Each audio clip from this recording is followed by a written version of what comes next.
I pledge allegiance to the flag of the United States of America and to the republic for which it stands, one nation, under God, indivisible, with liberty and justice for all. Good evening, and thank you all for coming. Tonight is our regular school board meeting for the month of November. We will start off tonight with the recognition public forum of Wayne and Patty Zabinski. You guys want to step to the podium? And just a reminder, you have 5 minutes. Connie, can you give them about a 1 minute warning? Matters that are currently under negotiations or litigations or related to personnel will not be discussed, and no personal attacks are permitted. So. And just make sure the mic is on. Yeah. Hello, school board members. There's mold in the Becker High School building. We emailed all of you a complete detail of the events that brought us to this point and the reasons why this statement is true. The stained ceiling tiles in multiple areas of the building are evidence of past roof leaks. It is absolutely feasible and likely that moisture remains trapped in between the layers of insulating roofing materials, which is fostering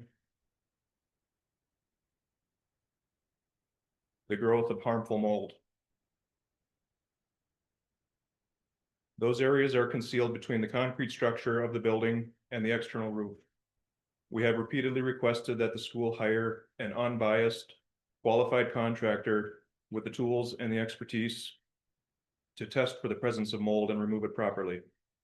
Our requests have been met with denial that mold could possibly exist in those areas, a refusal to contact a professional, and a refusal to meet with us in person to discuss it. Our daughter Sonia began showing symptoms of mold exposure during the first weeks of school this year. It escalated to dizziness, at which point she was sent home by the nurse for her own safety. We recognize those symptoms from prior experience. Her illness is caused by mold in this building. She has been unable to attend Becker High School since September 29th due to the presence of mold in the building. We relayed our concerns to the school administrators and were told that we needed to provide a doctor's note for her absence.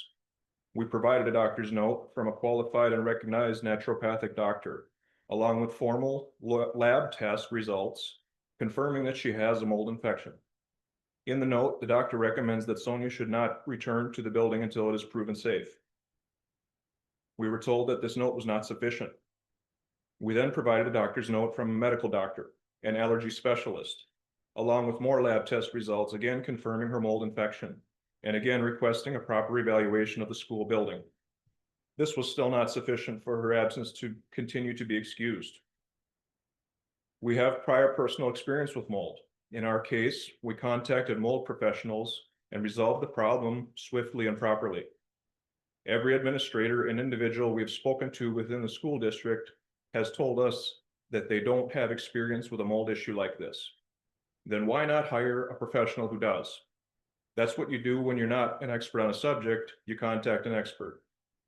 We provided the administrators with contacts information for 3 qualified contractors. We also contacted the Department of Health. They also recommend opening up the areas of concern and assessing them. Back in February of this year, there was an anonymous air quality complaint in the Early Education Center. In that instance, the school coordinated with the Department of Health. They received assistance from the Becker Fire Department, and every family in the school district received an email detailing the incident and how it was handled. Why did that anonymous complaint receive an all-hands-on-deck approach, while our specific documented air quality concern at Becker High School is being silenced and ignored? The school administration has stopped excusing Sonia from her classes, which is forcing us into truancy. If we don't send her back into this environment that is making her sick, there is no option in Becker schools. We have received 0 assistance for other options going forward. Our son, who is supposed to start high school here next year, also has no options. They are being abandoned by this school district. The entire burden has been on us to figure it out. I assume all of you are parents, so put yourself in our shoes. What are we supposed to do next? Our family has been in Becker schools since small wonders. Our kids have grown up here. they very much want to continue with their friends through Becker High School. We're here asking the school board to help us make the Becker High School building safe and healthy for everyone. Thank you. Do you have any questions? All right, thank you. Have we looked at hiring a third party? We contacted the Minnesota Department of Health. I went to the indoor air quality meeting myself. They recommend not to do anything like that because there's no visible mold, there's no standing water, there's no musty smells. So the recommendation from the Minnesota Department of Health, and there's a few other agencies that I reached out to as well, is you need to have some type of, you can't remove something that's not there, that you have no evidence of being there. And they also, I talked about the stained tiles, and the stained tiles do not mean that there's mold. It just means that there was some water damage, and we've replaced, I think almost all of those, if not all of them. Chairman, do we have any like documentation stating that the areas are mold free, or is that just, Rick, what documentation do we have? yeah, so Rick does regular air quality tests. We have a filter rotation where we change our air filters. We have some tools, such as we have a moisture sensor where we can test moisture, which we purchased because of this request, and so we've used that, but we haven't identified any moisture anywhere. Then we have another tool that measures air quality within the building, and you can do it outside as well. And our air quality in every instance has been cleaner inside the building than outside the building. Every single time we've done it, and it's really good quality air because we do change the filters and we do regular maintenance on those types of things, and we don't have, like I said, standing water or the musty smells or visible mold anywhere. Do we have any other students that are reporting absences more often with this? No, we have no other reports of any reports of mold or any type of smells or anything But like that. students haven't called in, or parents haven't called students in ill because of mold type issues? Not Or that I'm aware of, symptoms of mold. nobody said mold that I'm aware of. But people have sinuses and different things like that have escalated recently, but that's typical. I mean, nothing's been atypical or anything like that in any building.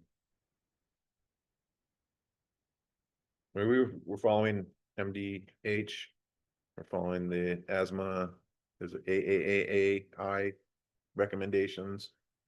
I think the other one was the CDC was the one we looked into. So we tried to follow all of those type of things. When we could bring in somebody, but I don't know where they would go to remove mold or anything like that. If there was a mold problem, wouldn't we see more students out because of the same symptoms? I mean, I'm just kind of wondering, my daughter goes here and she hasn't had any symptoms.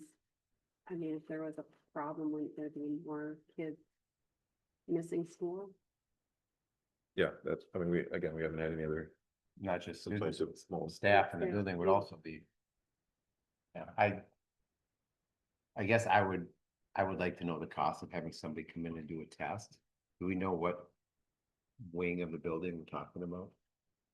I mean, because the whole construction lab was just all brand new. That's totally been redone in the last 2 years. Yeah, I think the Zabinski family, I think, provided like 100 pictures. I don't know, we went into these rooms, Rick and I both did together.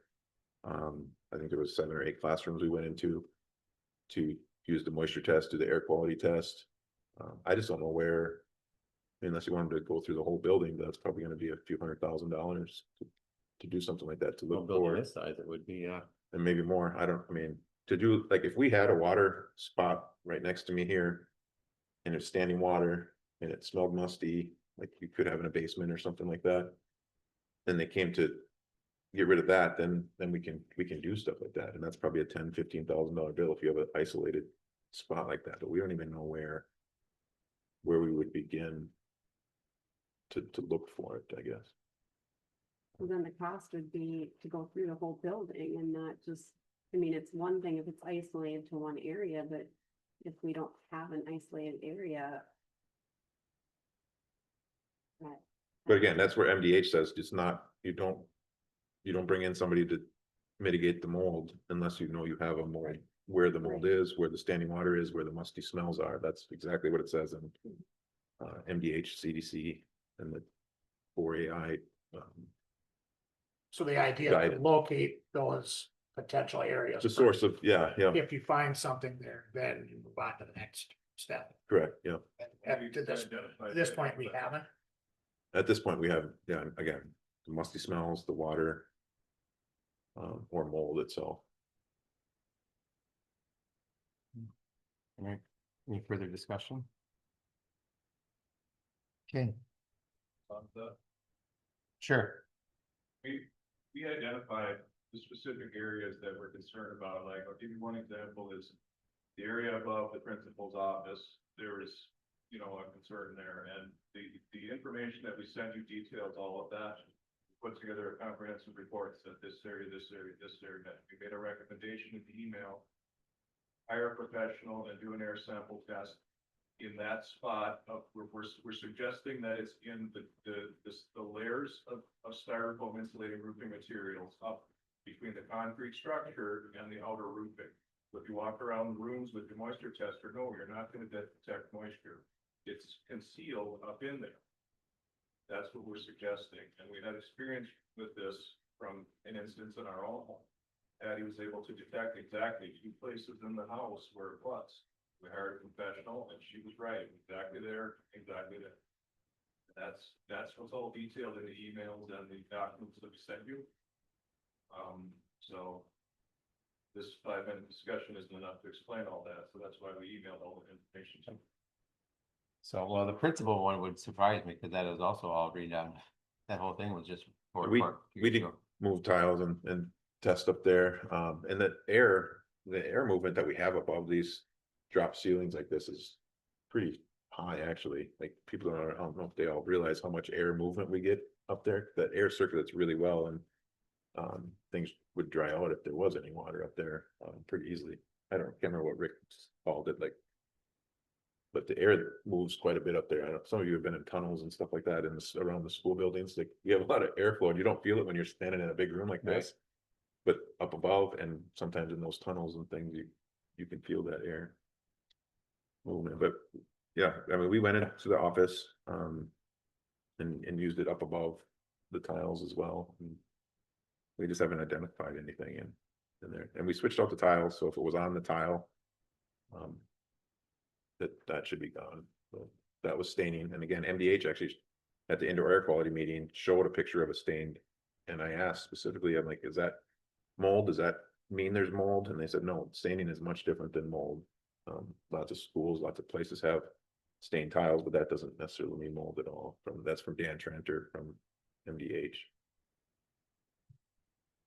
All right. Which I believe they contacted as well. Too. You haven't inspected where the water penetrated the roof material.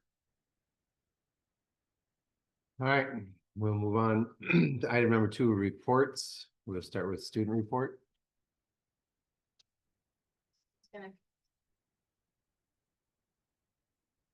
All right. Boys soccer wrapped up their season with a 0-1 game against St. Francis in the first round of sections, getting second in the conference for the first time in their program history. Yearbook has worked hard to include everyone in their respective pages, create meaningful templates, and credit captains by including quotes about their experiences within their sports seasons. The football team wrapped up their season on Halloween with a final season record of 5-5. At the true team meet that was held in Becker on the 11th for swim and dive, the team came away with a 2nd place overall finish. They also won their dual meet in Olga Levi, putting them at 6-2 for a season record. At the section meet that was also held in Becker, they came away with 2nd overall as a team, which is the highest the team has placed in years. They also had 2 relays to qualify for the state meet, as well as Grace Mork and Isa Mork that qualified in both their individual events and Maggie Graining and diving. They had 4 new team records go up at sections, breaking a 17-year-old record by 2 seconds. The girls cross country team wrapped up their season with the conference and section meets, Both JV and varsity were conference champions on October 14th, and varsity took their first win in the 5AA section, well, not their first one, they took first in the 5AA sections. At the state meet, the girls team took 9th overall out of 16 teams. And with only 2 seniors graduating, they are a pretty big state contender again next year. The boys cross country team wrapped up their season taking 4th in state and also winning both the conference and section meets. Overall, it was a great season. They appreciated Dr. Schmidt's state video that they sent us. Sweet. It was pretty cool to see that. The Becker Band had their first concert of the year in addition to playing on stage for the Veterans Day services. Drama has been doing full run-throughs of shows now, their costumes, microphones, and the pit orchestra. And girls tennis just had their final banquet. They had a great season this year and had 1 girl make it to state for individuals. Overall, they think it was a very positive season. Critically short. In the upcoming month, yearbook is coming up to their fall deadline pages. The swim and dive team is bringing 12 girls down to the state meet at the U of M November 13th through 15th, and they have put some big goals to meet. DECA is preparing for Deck of the Halls on December 17th. Right now, they're looking for more sponsors. Student Council is coming up with new ways to brighten the hallways as winter approaches. And drama will have a very busy weekend of performances for Mamma Mia with opening night tomorrow, 2 shows Saturday, and 1 last performance on Sunday. That's all I got. Any questions? Did you run down the state meet? I didn't run. I was an alternate, but Okay. all the boys ran pretty good. They Fun had to be 1 part of it, PR. though. Yeah, it was fun to be a part of it. That's really cool. Congratulations. Congratulations. Awesome. Any questions for the 2 of them? So Shout out to Mamma Mia. Should be Yes. good. Yeah. tomorrow night, 7:30. I got my tickets already. Got the dance show going on at the same time. Yeah, too. it's gonna be busy. Guys do, Dave does a good job of. Trying to get it all Yeah. hit at the right Yeah, time. Yeah, he does. All right, moves on to 2B, superintendent report. Yeah, congratulations to our teacher of the year. We had our celebration at Resource Training Salute. Actually, it was at St. Cloud Convention Center on October 29th. So Roseanne Walensky from the primary school, Shelley Frayling from the intermediate school, Lauren Pauley is in the audience. From the middle school, Tracy Matthias from the high school. So they were recognized on that 29th, and we had probably our best entertainer we've ever had at that event. So it was good, dueling pianos. So, and then next week on Wednesday, we'll recognize our support staff who won the Leadership and Educational Excellence Award. And again, that's next week on Wednesday at the Convention Center in St. Cloud. Kristen Imholt, Chantel Knudsen, Jennifer Nelson, Jessica Webster, Deb Wilkie, and Sue Willing. And I get to be the name reader and the guest speaker for that as well. So it'll be good to recognize those staff members from our custodial team, technology team, and their support staff. So. November 11th, we had our Veterans Day ceremony. It was a great opportunity to hear our Veterans Day and honor those who served. Caleb Hansen was the guest speaker. He did a fantastic job with his message, and he wrote 4 different speeches, 1 for each of the buildings. They were similar, but he really did a nice job of catering to different grade levels and things like that. So in the concert, the band and choir were fantastic in that event as well. And we always put on a pretty good show, and get intermediate, middle, and high school were all in the PAC, and then primary school, which draws the biggest crowd, did some fantastic singing. There's some Facebook posts, I think, with that too. So yeah, good recognition, and thank you to our veterans. The MSBA Leadership Conference is January 15th and 16th at the Convention Center in Minneapolis. Everyone is registered for the complimentary conference, part of MSBA membership. If you'd like to attend any early bird sessions, let us know. Hopefully you're getting emails from that. If you're not, let me know and I can get you emails on the early bird conference. They're switching it up a little bit this year. I think you're gonna have like a networking event on Wednesday night before the conference. So if anyone's interested in that, you can go to that too. But that's the 15th and 16th is the main conference. The MSBA Delegate Assembly takes place Friday, December 5th and Saturday, December 6th at Hilton Hotel in Bloomington. Just let me know if you would like to go to that or register. We did get our resolutions in 2 months ago, I think now. So some of those will be voted on. Some of them are combined with other school districts that had similar things as well. So that's there. And then this one other one, we just got a grant awarded from the high school. Some students applied and with the counselors for the Open Mind Project. The purpose of the project is to create a club that creates a safe and welcoming space where students can openly talk about mental health, support one another, and build a stronger sense of community. Promoting self-care, stress management, positive coping skills, discussion and events. And so they received a $500 grant for that. I think there were like 40 applicants in Becker, Big Lake, and Holdenford, I want to say, was the other school that received the 3 grants for that. So that was good. And yeah, and we're also, one other thing I have after I completed this, but we're working on getting the CTE shed grants. We've applied for a few grants with that.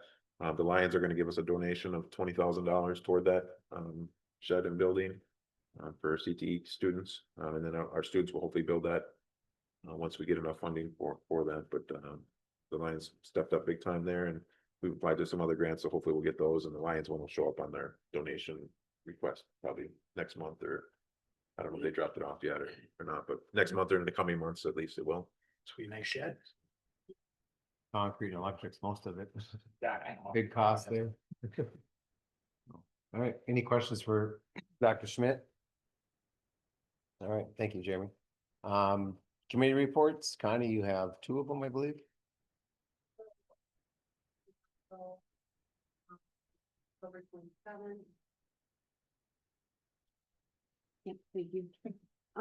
So October 27th, the activity council met, and we went through, like the boys swimming and diving co-op, which we had, as a board, agreed to go with Monticello, the Monticello area co-op. Then boys and girls lacrosse co-ops were discussed with Annabelle for, spring of 2026. And they'd like to get the MFHSL paperwork to the school board in November, but I didn't see it on, is it on there? Yeah, it's Okay. number 6. Oh, okay, yes, it is. Sorry. So yeah, that was discussed, and then, we did talk quite a bit about, Games Club, Pro Start, and Knowledge Bowl as possible areas that we will bring into the district. And now Knowledge Bowl already exists, but talking about some of that stuff. So they're gonna do a presentation so we can find out more about Games Club and Full Start for next time, I believe. And so that is kind of what we went through for our committees. The games thing is really neat, actually, so I'm looking forward to that. Talking about that, I mean, just the stuff that they do with it, and the competition, and Yeah. seems just like, on a TV where they go out and actually have competition. Right. I've seen that library a couple of times, it's cool. And I don't know if any of you have toured a college lately, but a lot of colleges have really nice game rooms, like with the chairs. Yeah. But I don't know. if it's like these- Sports, right? Or- Yeah, Yeah, like Mario. Yep. And I don't know what they play, but like both of my daughter's colleges have like a team, and there are actually a lot of scholarships that go to Yeah. that too, so. It's Sports, crazy. fishing, all those things, where were they when I was a kid? Right, yes. Anyways, to get scholarships. So. All right, And then, budget and finance committee met last week on Wednesday, and we talked about the, budget to audited financials, and that'll be, discussed more in depth with Nancy, so coming up for that, budget and finance. all right. Pete, you have ECFP? Yeah, we had our meeting, just on the November 3rd, last week. It was my first opportunity to meet Michelle Anderson, our new CFP coordinator over there. Very impressive, a lot of energy. She's really excited to get going. And she's working real close too with Jen and community ed. And that whole thing is really impressive on how they've been able to, communicate with the community better.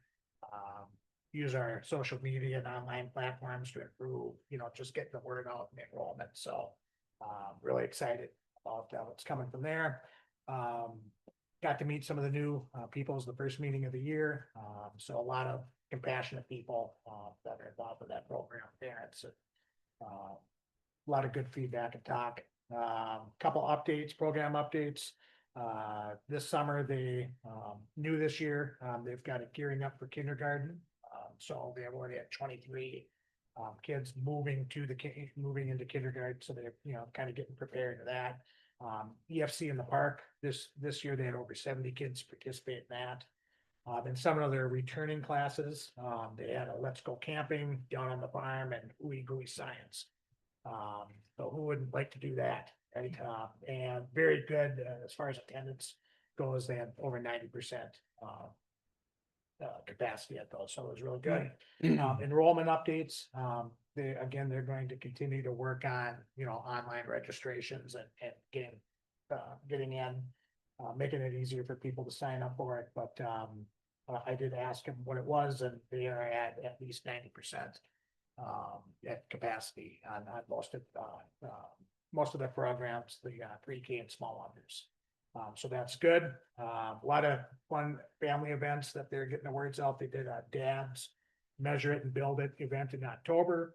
Coming up in December, they got a mom's holiday night. February, mom or dad STEM night, which is really popular. Dad's pizza night in April, grandparents at ECFE in May. And then they have some gym nights where it's open to anybody in the community that wants to come out and check out the building and play at the gym. And that's November 12th, January 22nd, and March 16th. I had a couple pre-K and small wonders happenings. They're going to have their book bags kickoff. They're looking for ways to kind of turn up the numbers on that program for next year. So just trying to get more people involved. Pre-K conferences already, well, conferences for everybody. They're coming up November 20th. And they are going to be running their book fair, their Scholastic Book Fair again, looking for volunteers, but that's always a great event. So a lot of good things happening over at the CFE complex. Good. All right, Connie, I hate to put you on the spot, but I see BEA is up for approval tonight. You just want to speak to that? You're on the negotiations. We have a tentative agreement with the DEA, and that was, I think finalized beginning of November, if I'm not mistaken, with some language items and such, so that'll be on the consent agenda. And you also see that we have the transportation. We met with them end of October, middle of October, I guess. September, was that last, the transportation? They had 7 Oh, they had to, yeah. wait period. So that's also up there. You'll see that on consent agenda. Any other committee reports? Corey, you have a committee report? I do. Ryan, you have one? Yep, for the Community Ed Advisory Council, they met on September 30th. A lot of things that we covered over the summer, just a lot of the programs and offerings that we had. We had a lot of growth. I think it was due to the mailing and just a little extra effort to try to bump those things up. Just like versus last year, we had a lot of increases in like adult programs, which was really good to see because that wasn't doing as well. We're also looking at getting a dedicated Facebook page just for community ed. And then as Pete talked about as well, with the enrollment at Camp Op because of the new ECFE building was up too. So lots of positives going on in our community ed department. And then we will be meeting again in December. And today is Community Ed Day. It's That's why- Community Ed Day. You that's guys why- are missing out. That's why everybody got the mints and Flyers. the flyers, yeah. So these are flyers that Community Ed made, and yeah, a lot of growth in the. You don't see the comparisons to previous years or anything like that, but there's a lot of. These numbers are larger than they would have been last year or the year before. So 59,000 hours of building use. 1,150 plus class options during 24-25. 3,928 participants. That's impressive. Yeah. Good. Well, thank Jen for that. So Corey, do you have a committee report? Or is it just negotiations? Probably in a conference. So, all right, moving on to item number 3, consent agenda. I will entertain a motion for that. Make a motion to accept an agenda. Oh, second. We have a motion and a second to accept consent agenda as seen before us. All those in favor say aye. Aye. All opposed? Motion carries. Brings us to item number 4. Fiscal year financial audit.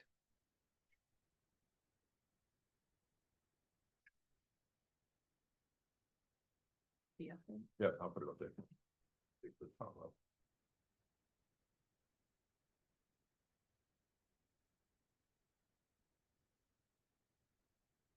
It's a beautiful skyline, isn't it?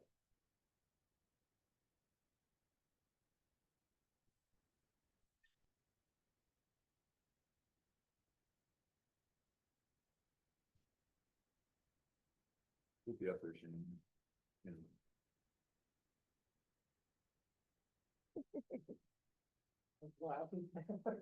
No, I can't see up close with my glasses on. That's why they're on my head.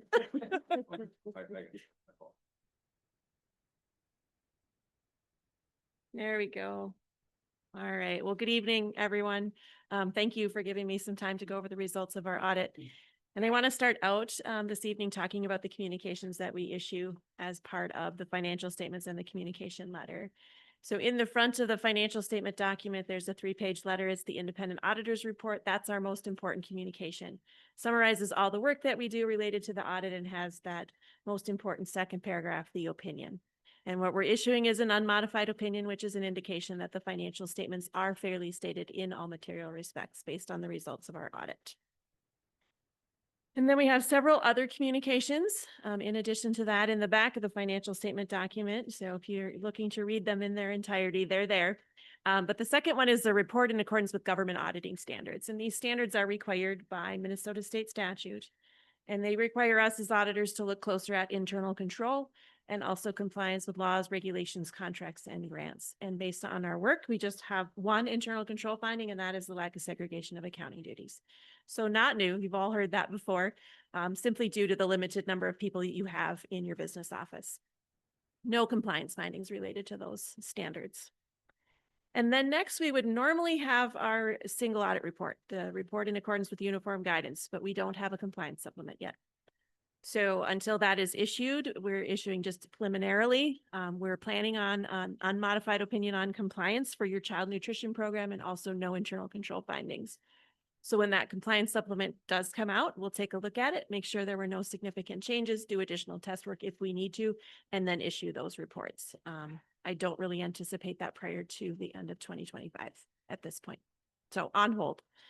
And then our last official letter is going to be that Minnesota legal compliance report. You'll find that in the very back as well. And that covers the state statutes that we test as they relate to accounting matters, and no written findings there as well this year. So really just the one written finding for the audit. And we have a communication letter which houses the financial analysis that I'll go over this evening, and then also some required communication, all the things that we need to put in writing to you as the governing board. Would be our tool if we had anything significant or any difficulties with management's disagreements, those types of things. Nothing strays from our standard language. So that's all good. And then in the back, there's light reading, legislative update, and then also some new GASB standards that are coming in the next couple of years. So GASB is always busy. So moving then to the financial analysis information, starting with the basic formula allowance. This is important because general education is still your largest funding source. We give you a 10-year history and then also looking forward 1 year. For the year under audit, 2025, you did receive 2% on that formula. And then next we get into student counts, because those are the other important part of the calculation of general education aid. So starting with your residents, these are the students that live within Becker's boundaries, not necessarily those attending the buildings, is what you see on the top here. That number is down about 24, between 24 and 25. But right below that, you'll see total adjusted ADM. So this factors in the open enrollment effects, and that number, that decrease is much smaller, down about 4 students for the year. We have a graph of those average daily membership numbers for your residents on the next slide.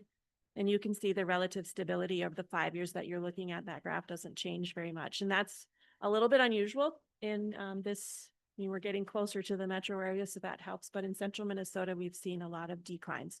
So to be able to have that holding steady is a positive. Next slide, we take those numbers, weight them by grade level, again, factor in open enrollment with a little bit more detail here, and take a look at the 5-year perspective again. So your residents on the weighted basis were down about 31, but you had positive impacts of open enrollment changes, both those coming in and those going out. So overall, the decrease was 6 for the students that you served. So you can see the impact that the open enrollment is having on Becker schools. Overall, if we look at the 5 years, you're up about 4.5 students. So again, very consistent on that 5-year picture, which is what you see highlighted then again in the graph. So we like to do charts and graphs because everybody looks at things differently and sees things differently. So you'll see that theme. All right, then we have budget to actual information. So on the far left, you'll see your original budget anticipating a decrease in fund balance of about 500,000. That budget was modified, increasing that deficit spend to almost 2.3 million. You did outperform that and deficit spent by 1.9 million. So definite decrease in fund balance for 2025. When we look at the variance column, you'll see revenues over budget, about 1.8 million. That's about 4.5%. 2 categories contributing to that. First of all, your state sources with conservative budget for special education and that coming in higher than what you had expected. And then investment income in the other category, also outpacing the budget. On the expenditure side of things, those were also over budget by a lesser amount, 3.2% or 1.4 million. And most of that came in the area of salaries and benefits exceeding what was expected when the budget was put together. And you can see it's across most of the categories of spending as well. So a positive variance in total of about 342,000. And on the next slide, we bring back that 5-year picture looking at the high-level activities of the general fund. And you can see that 2025 did produce that deficit spend of about 1.9 million, and you ended the year just under 6 million in fund balance. On the bottom portion of this chart, you see all the categories of the fund balance or the segregations of fund balance, starting with your non-spendable. That's for prepaid items. So you've paid in advance for things that will be expended in the future. So that cash is gone, but it is in a fund balance of value. Then we have all the restrictions. Those are mandated by the state of Minnesota. Some fluctuations there in your operating capital and your long-term facility maintenance. Operating capital decreasing, long-term facility maintenance increasing. Some new categories you see there. And then finally, if you go 2 numbers up from the bottom, the unassigned number, that decreased about 600,000 for this year. And that's what's available for future spending at the district. So about 3.6 million. And we'll look at the fund balance a little bit more in a few slides. But before we do that, we're going to look at the details of revenues and expenditures. So starting with the revenues for the general fund by source. So overall revenues were up about 5.2% or 2.1 million. And when we look at the graph there, you can see the blue in the middle, that's your state sources. And for 2025, it was 72% of your total revenues. So heavy reliance on what's happening at the state of Minnesota. On the top, those are your local property taxes. That was up about 4.7% related to just an increase in that levy. And then on the very bottom, that skinny portion is other, and included in there is federal. And that is driving the change in that category. So down about 500,000 related to those ESSER funds ending in September of 2024. How does Becker compare to other schools that you work with as far as community versus state funding? The state funding is high here. We see that in the upper 60s, mid to upper 60s in a lot of cases. Some are 70, but that's probably higher. Local property taxes, it's not really small, but that other category, because your federal is low, your normal federal. I mean, we all saw the COVID funds come in and that bumped that number up, but just, you know, the demographics of your students that you serve, you're not getting those large amounts in that federal category.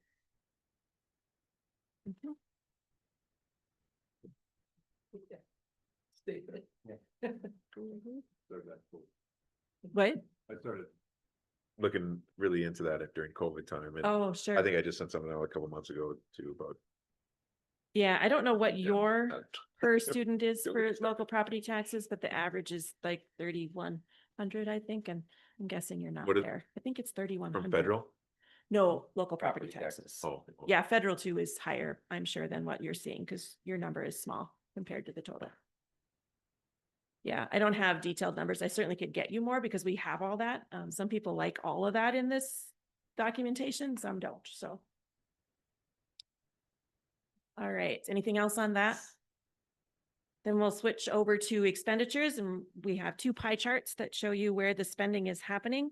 Overall expenditures were up about 11% or 4.4 million. And most of that is wages and benefits, and then some equipment purchases that happened during the year.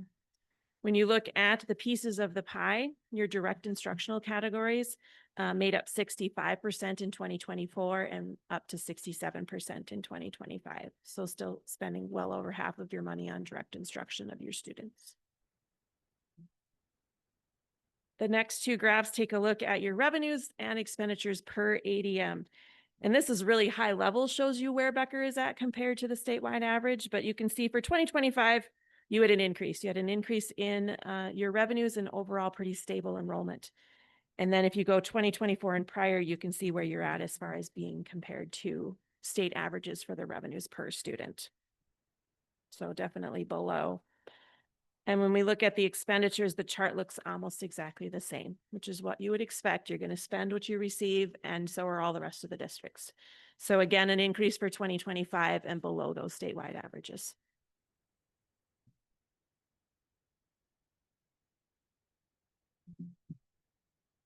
The next chart takes a look at the categories of spending and then compares those percentages to state averages and then gives you the 2025 for your district.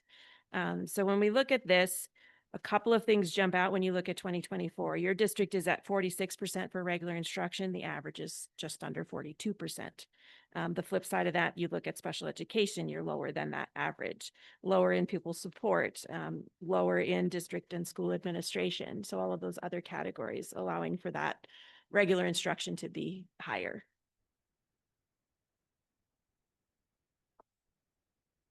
All right.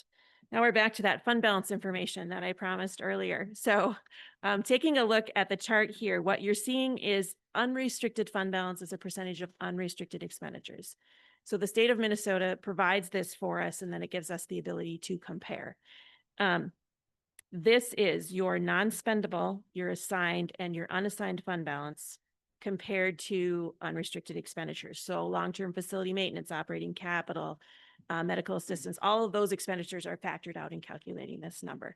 So you did decrease for 2025, and you're at 11.3% at the end of the year, down from 14.6.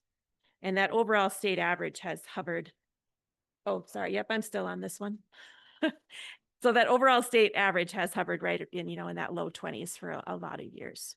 Well, definitely below that. Not saying that that is the benchmark, just saying that is the average. And then we have general fund financial position, taking a look at your cash balances and your fund balances. So you had been on an upward trend through 2024 and then fell back in 2025.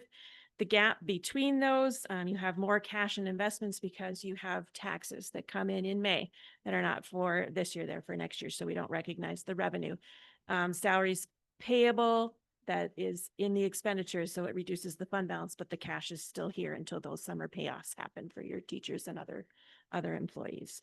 So that creates the gap, but it's good to see that your lines are, similar. That gap isn't changing significantly, and it's not flipping the other way, which would be concerning. So that's the general fund. Just two more graphs or charts, excuse me, to take a look at your special revenue funds. So first of all, food service. Revenues were up, expenditures were down. You had small excess revenues this year and ended the year at just under 1.1 million in fund balance. The state has extended the 6-month limit through 2026, but then I think we're going to be going back to 3 months after that. So keeping an eye on that fund balance and making sure those those funds are spent as they can be.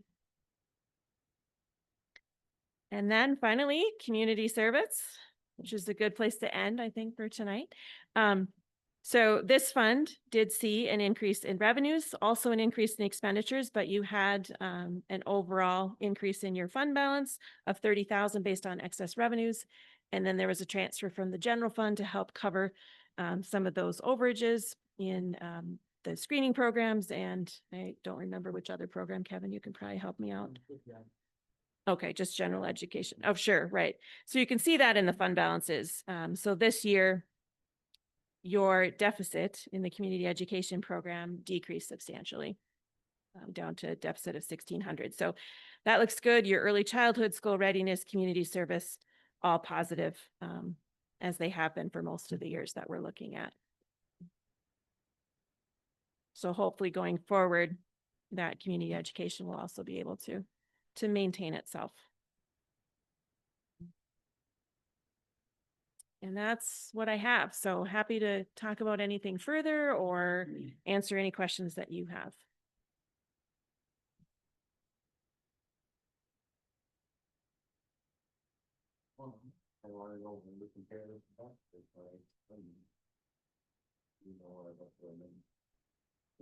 Right. Yeah, I did see that. And that's always disappointing, but you weren't alone. Yeah. That doesn't always help, but you know, sometimes camaraderie. Yeah, exactly. Exactly. So, okay. Well, thank you so much, Nancy. Yeah, thank you. And thanks to Kevin and the team for being prepared for the audit again. Things went smoothly and we appreciate that. Right. Thank you. Mhm. Drive safe. Thank you. I will entertain a motion to accept the fiscal audit as presented before us tonight. I'll make a motion to accept the audit. I will second it. We have a motion to accept the audit, seconded. All those in favor signify by saying aye. Aye. Aye. Well, we got 3 votes. Passes. Those saying opposed, say no. Motion passes. Do we have, will we have to, if the single audit, will we have to come back and look at that? You should. Okay. I can send it out to you or put it on. And, it isn't, like, again, what it is the federal, we hasn't put it out there yet. I just didn't know if we would have to come back and approve that. You or if should, that can be fine. Because since I don't we think kinda there's went gonna through be it. anything. If there would be a finding, then I would bring it Okay. forward. Okay. If there's not, then Okay. I probably. Okay. All right, brings us to item number 5, acceptance of donations. Make a motion to accept. I'll second. We have a motion to accept. We have any discussions? So as always, we just want to thank everybody. Lions coming through big. Absolutely. No, it's. We're very, I think, blessed because we get to say thank you for this category every month. So. Yeah, thanks very much. All right. All those in favor signify by saying aye. Aye. All opposed? All opposed? Motion carries. They are texting me aye, by the way. Are they? I'll write it down. So, brings us to item number 7, the canvas of election results, the whole reason why we have a meeting in the middle of November versus beginning. I think So- we skipped number 6. Oh, number 6, I'm sorry, Minnesota High School League. I wrote it down, that's why I jumped it. This is the application for the cooperative sponsorship for boys and girls lacrosse. Connie spoke to it a little bit earlier. We discussed it last spring and earlier this fall about co-oping with Annandale. Their numbers aren't so high. They're looking for somebody to partner with, and that's Becker thought they could be a good fit with them. Did I get it right? Yep.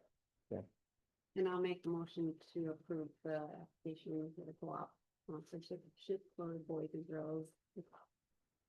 I will second that. Okay, we have a motion and a second. Any further discussions? I am assuming they will be coming this way. For our, Yes. Mhm.